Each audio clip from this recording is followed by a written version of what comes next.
Hi, I'm Elaine Daly. I'm here in Penang and I'm about to chat with Chris Ong, who's a famed collector and hotelier. Let's go. Hi. Hi, how are you? What a beautiful establishment. Beautiful home. Hi, Chris. Hello. Thank you for inviting me to your home. Well, welcome. Pleasure to meet you. Nice to meet you. Please sit down. Thank you. Thank you very much. Wow, what a beautiful home. Well, this is what an Nyonya home looks like. How long have you had this home for? 12 years, 12 I think, yeah. So Chris, I hear that you have an amazing Kamcheng collection that only special friends and very few people are privy to take a look at, and we are very excited to be able to view that with you. Mm-hmm. Maybe you can tell us a little bit about that collection. Yeah, look, I suppose I've never said no to anyone, so it's not true that it's not available to people who want to see it. Okay. But I suppose no one knows that I've got a collection of Kamchengs, but it's something that, I focus on the Kamcheng as part of the Peranakan porcelain genre, because it's such a huge genre, Peranakan porcelain, that one has to specialize. Sure. I'm a contemporary collector. It's a very thought out process about what I'm collecting. Mm-hmm. And as you know, when I want to do anything, it has to be really done the best in class, okay. the best in class, sure, or done well. So I sort of thought, look, I'll try and see whether I can assemble a Kamcheng collection over time. And over the last 15 years or so, it's grown. It's grown, and I'm sometimes surprised at how it's grown. But some years I don't even buy a single Kamcheng. In some years, a lot come through. Okay. So where do you source them from? All over the place. People bring them to me. I think I don't actually go out looking for them. I've always had the philosophy that if these things are meant to be, they're meant to be. They're meant to come to you. Yes. It's like buying houses, if it's too hard, then it's not meant to be. Right, I shall take that advice. Yeah, well, come with me, I'll show you my Kamcheng collection in the other room. Okay, let's do that. Okay. Thank you so much. Come into my dining room to see the Kamchengs. And this is where you have a lot of dinner parties, I presume? Yes, it's a lost art, but I'm still continuing with it. So this is probably my biggest Kamchengs that I have here. I've got the biggest and the smallest ones in my home, and the rest are all over the place. We'll have a look at them in the Seven Terraces later on. So these are the biggest ones that you have? Also in the entire universe of Kamchengs. Okay. The 13-inch ones are the biggest ones for some reason, and that's an 11.5-inch one. So they're measured in terms of the inner circumference or diameter. It's a diameter inside. So, and why they're special is that these are two pairs, and they're very rare to actually be able to still, find a pair. In fact, they were not ever found as a pair by myself. I had to source each one, and they're beautiful. For example, these two were sourced a decade apart. Wow. So, and do you have someone helping you find these Kamchengs? No, the first one was bought, in about 2008, and that was sourced from a friend of mine who wanted to sell it. And then this one came to me about last year. So it's 13 years apart. And I'm not going to ask you how much it costs, but would we be able to buy a home with these? I think Yeah, a small home. Okay. A one-room apartment somewhere.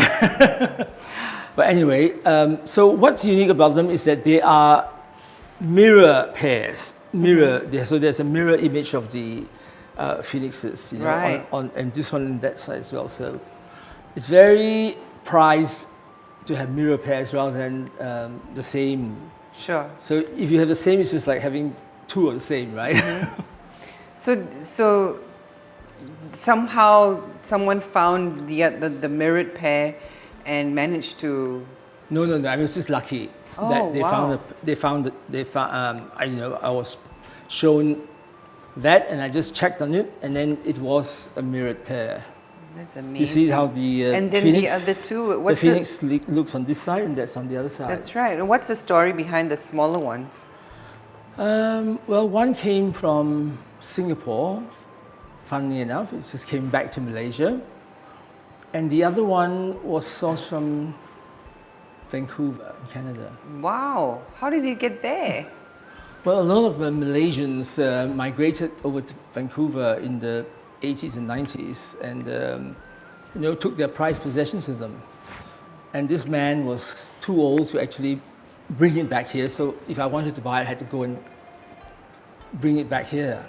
I see. So I even managed to trace back the provenance, and the two of them actually was from, this household in Penang. Fantastic. And Okay. you're wondering what would you do with these things, right? Yes, I'm looking at the ones on the table, and I can't wait to find out. Yes. What do you put inside it? Well, traditionally, what's it meant for? traditionally these were used for the celebration of the birth of a child, Okay. and they'd be used for distributing the nasi kuning. So they would carry it around? No, they have it in the house, I suppose, and then dish it out. Dish it out. Okay. I suppose you have the same practice in Malacca? Yes. When the baby is Yeah. 1 month old. Yes. Sit down. Thank please. you. Thank you.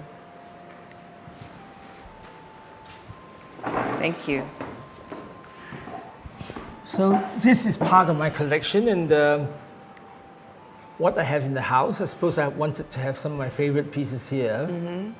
So So those were the largest ones. and these are some of the smallest ones. Yes, it's And ironical. what are these smaller ones used for? Well, say this one would have been a bird's nest soup for one person or two persons. Right.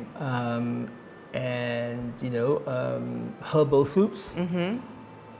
They'd be too small for wedding ceremonies, Okay. for the tea. So I think that's what they would have been used for, or what I would use them for. So it's basically used for food and to store in food. Can I touch them?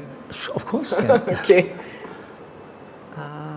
You see, most of them are actually look like they're in very pristine condition because they were only used ceremonially, I suppose. For special occasions. Yeah, so for birthdays or for weddings. Most of the kamchengs you see are actually fairly pristine because in their whole lifetime, it only be used a handful, Of times. Handful of times. So And who makes them? they're all made in Jingdezhen, which is where the best porcelain comes from, in Jiangxi province. And some say that they were made to the special order from the Peranakans in Malaysia. Oh, really? But I believe that the colors were already in existence.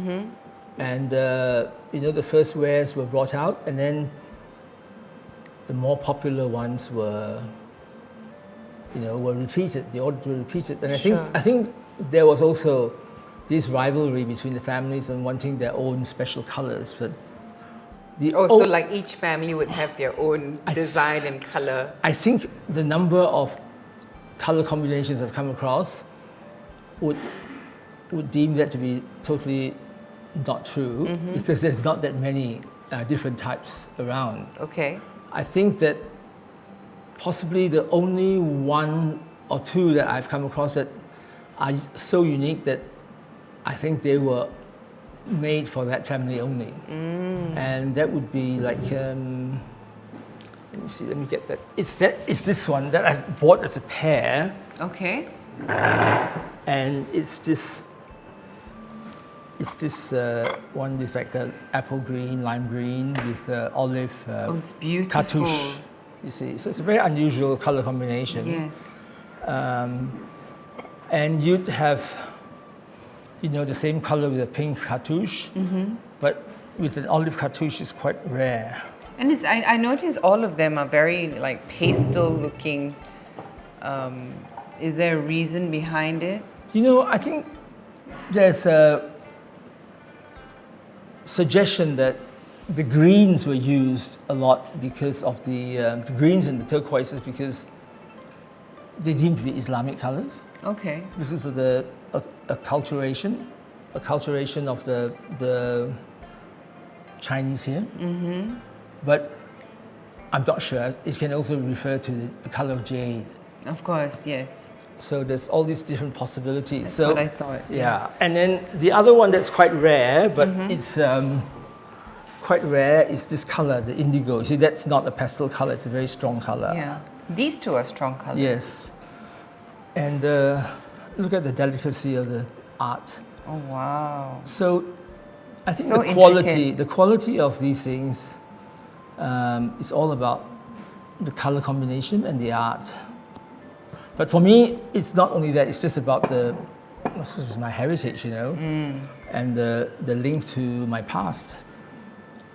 So do you intend to have a museum one day? It is a museum. Okay. But for where public can come and view it and have a look at it and they know the historical stories behind it. I suppose, yes. I mean, it's at the back of my mind because, how does one share this otherwise, right? Yeah, I suppose, it'd be a shame to break up the collection when I'm no longer here, because I've taken so much effort to put it together. And I suppose that's what I have in mind, to sort of have some sort of museum when I'm gone. I mean, I've always admired the Jim Thompson museums, like a living museum. That's right. Of how people lived. So yes, I have thought about it, and that's what it's like. I hate to see these things being broken up and sold. Yeah. And then it'll end up in some other home or something like that. Tell us about these little ones here. Well, are they used for tea? No, from what I've been told, the little ones were for the dressing table. Ah. So it's not for food. Okay. So this is from oral history that they were used to store bedak sejuk. Okay. They were used to store all the different things that a woman would use in her toilet. Right. So like hairpins. Yeah, those sort of things. I don't know, maybe some red dye for rouge for the Oh, cool. So they're very cute, aren't they? They're like miniatures. Yeah, miniatures. So these will be on dressing tables. Yes. Beautiful.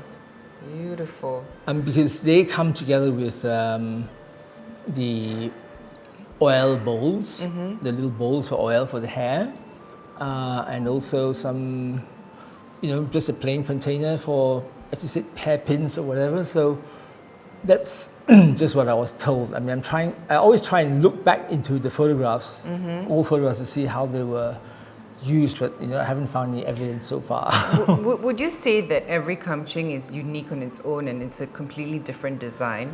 No, I mean, there's certain rules in Kamchengs in terms of what the symbols that are there. For example, the phoenix is very much a symbol of the Nonya, the phoenix. So most Peranakan households would want the phoenix in the decorative element of the porcelain or whatever they're using. So there's always a phoenix somewhere.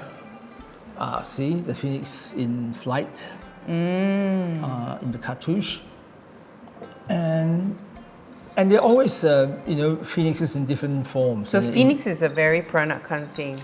Yes, they seem to have adopted that as very much the symbol of the Nonya. Although I always argued that, the beautiful male bird, the beautiful bird is actually a male, not a female. So. And what about the animals on the top? Oh, they're cute, aren't they? They're just like miniature. They remind me of my little puppies. So they're meant to be food dogs, which are like Shih Tzus. I think they're Shih Tzus. But there are different ones as well. There's like a. I think only the small ones, the peaches and the little insects, I think, are on only the tiny ones. Right. So the big ones are all. Yeah, have got food dogs on them. Food dogs, yes.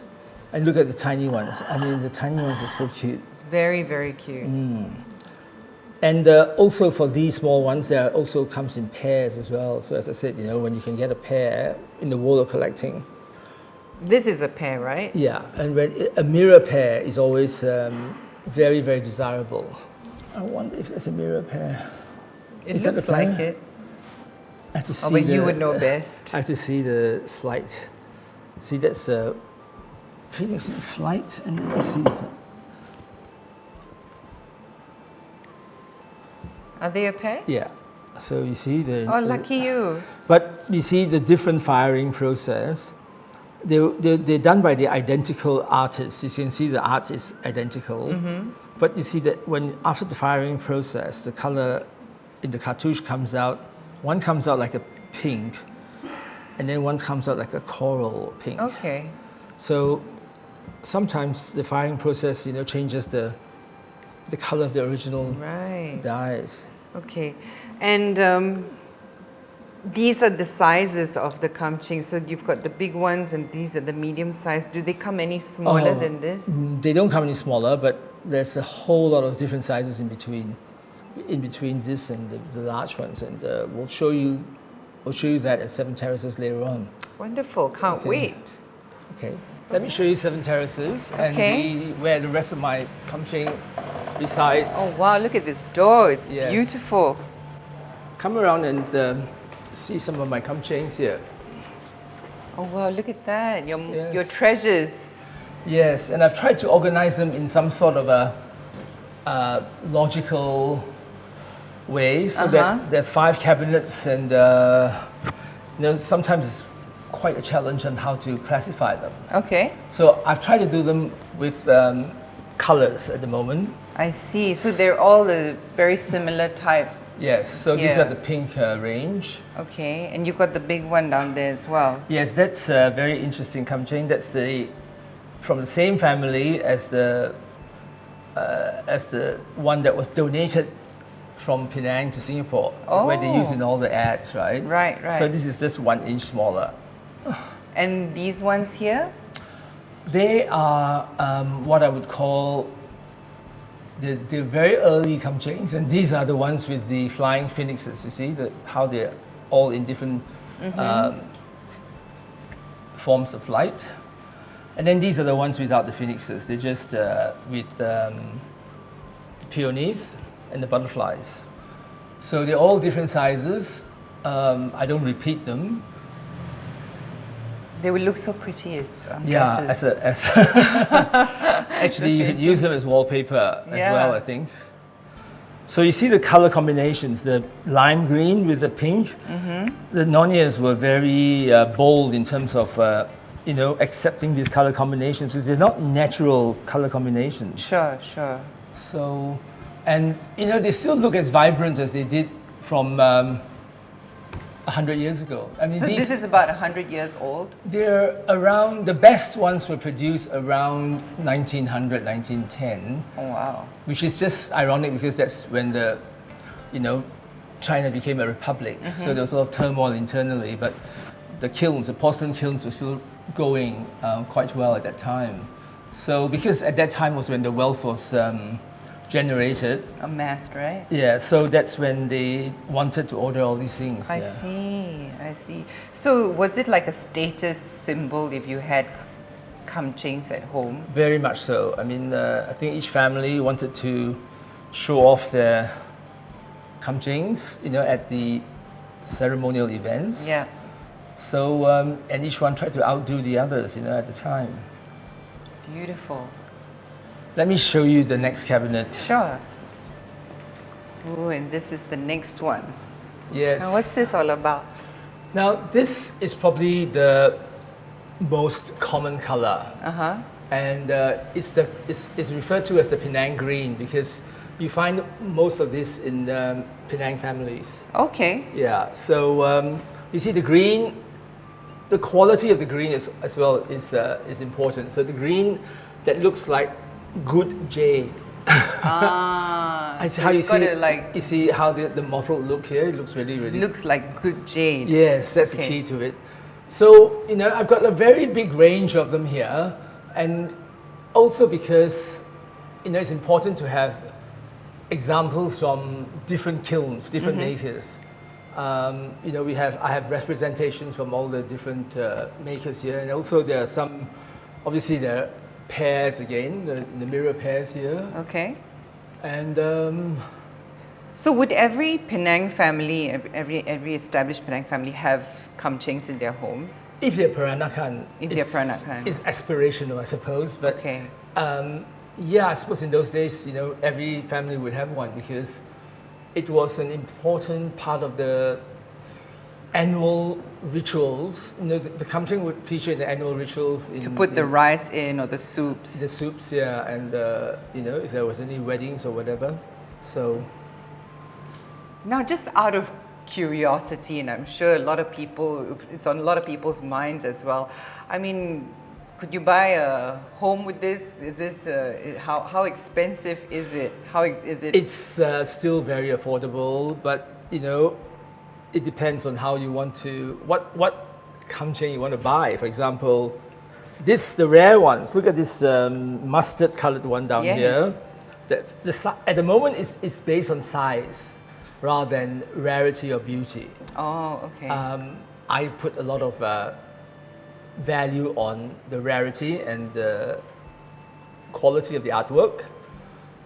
So if a small kamcheng comes up and it's really beautiful, like the indigo one that I purchased, I think I paid a lot of money for that, but I thought it was well worth it.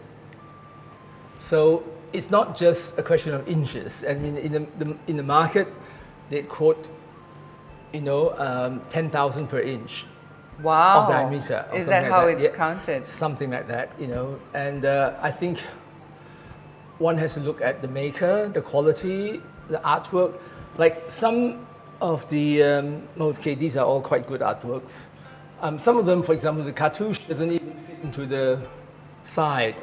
It's drawn by a junior artist, and so there's still artists in training.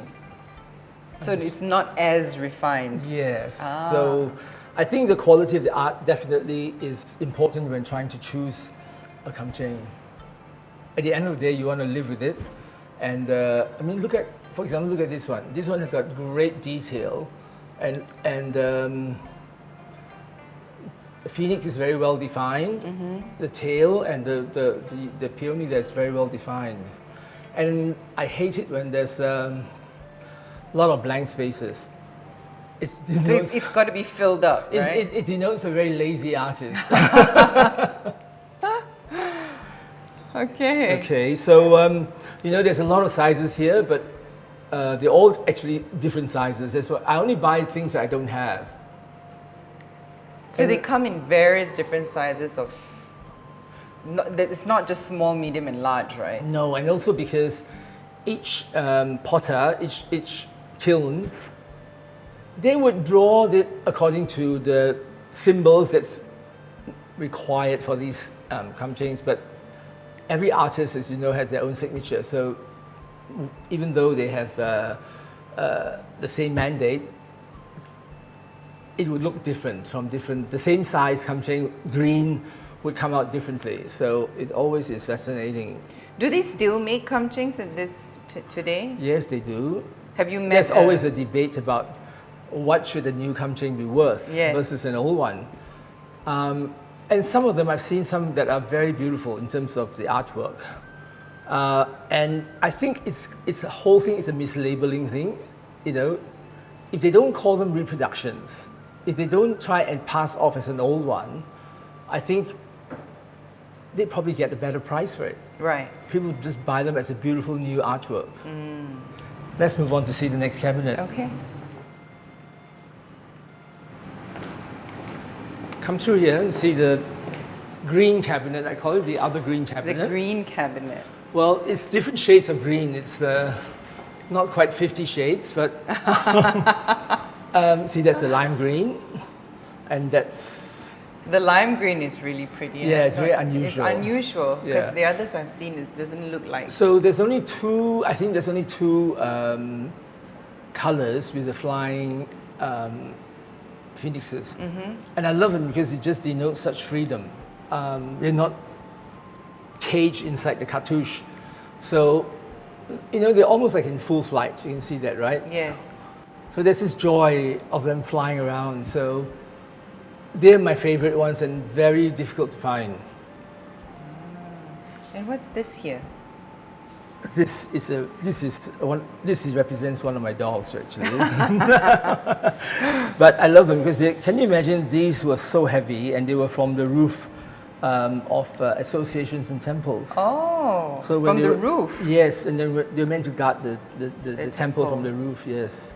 So this cabinet is basically, you have a look at it, it's basically all, besides here, it's all peonies only. So this is called the Moutan series. Moutan is peony in Chinese. So that's, it's also quite an early design. And I think you see more of that design in China as well. Okay. So that's a classically Chinese symbol, the Moutan. Have you ever met a maker of these kamchengs? I think they'd all be dead by now. No, I mean like, you know, the new The generation. new generation. No, I think, you know, I'd like to make a trip to Xindechen one day. Would you know how long it takes to paint just one? I think it's not the length of time. It's the skill of the artist. Right. I think the shapes are all like, you know, pretty straightforward shapes.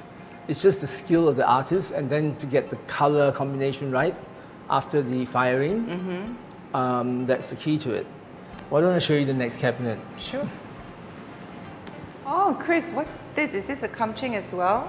Yes, it's a brass kamcheng. A brass one. Yeah, and it's looks like a normal kamcheng, but the whole thing's made of brass, and I think it's favored by the Indonesian Peranakans. I see. I found it in Surabaya, and you can see that it's got the embossed chrysanthemum scroll design on the things, embossed. And they use it for the same purpose as well, the Indonesian Peranakan? Yes, but I think because of the Hindu influence in Java, the brass was like, you know, favored as a vessel. Ah, okay.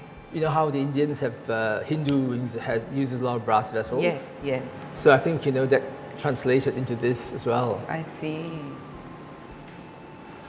So these are a very unusual color. Oh wow, I've never seen this color. It's all shades of, how do you describe this color? Olive? Olive, yes, olive green, browns. But traditionally in Hokkien, they're referred to as a dark poo green. How do you say it in Hokkien? Sai chair. Okay. So it's a very particular green, and it's one of the most difficult colors to fire because they end up coming out totally different from what, you know, they expected. So you can see here, probably started off as the same color and ended up after the firing process, you know, different shades. And so these are again quite, that's basically a repeat of the same motif with the phoenix and the peony in the cartouche. And are they difficult to find? Were they difficult to find, these ones? Every single one is difficult to find. That's why it's such an interesting and challenging process, of acquiring them. As I said, some years I don't even find one. And what about those on top? Well, that's part of the whole series. It's just that the two of them have come out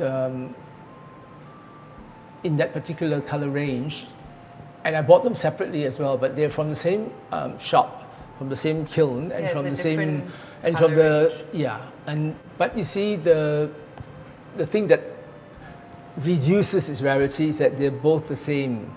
They're not mirror pairs. It's a pair, but it's not a mirror pair. I have learned so much about Kamcheng today. It's amazing. Now I know what mirror pairs are. Now I know what so this we're talking about the peony Motan range, and this is the Motan range, which only has the peonies. It doesn't have any phoenixes or butterflies or anything like that. So that's in itself, a particular range. Okay. So they're, not everyone's taste, but one has to represent everything. Sure. For the medium, these sizes, the smaller ones you said they use for soup and the bigger ones for rice. But what about this size? This would be, say, a medicinal soup or a tonic soup. A broth, so to speak. A broth or a bird's nest soup for, someone as a gift or for the wedding suite. Right. I often would have my bird's nest soup in these. I see. That's a big pot of bird's nest I will soup. share it with someone. Okay. But in the old days, you'd put them into another pot and double boil it or steam it. I see. I see. So maybe some of the ones have had, more wear than others, but for vessels that are over 100 years old, they're in fairly good condition, most of them. As I said, they're rarely used. I can just imagine the history behind each and every single one. Yeah, I sort of wish I had recorded, where and how and the circumstances when I bought them. So it would, each Kamcheng would have its own story. I'm sure, yeah, definitely. Yeah.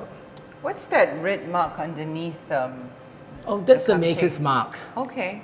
Normally, in a lot of Chinese ceramics, porcelain, you'd have the rain mark. And these are seal mark. These are the maker's mark, not the rain marks. Some of them have got rain marks as well. The earlier pieces have got rain marks. Okay. Rain marks of the emperor. Rain marks of the emperor. Yeah. Wow, interesting. Thank you, Chris. You're welcome.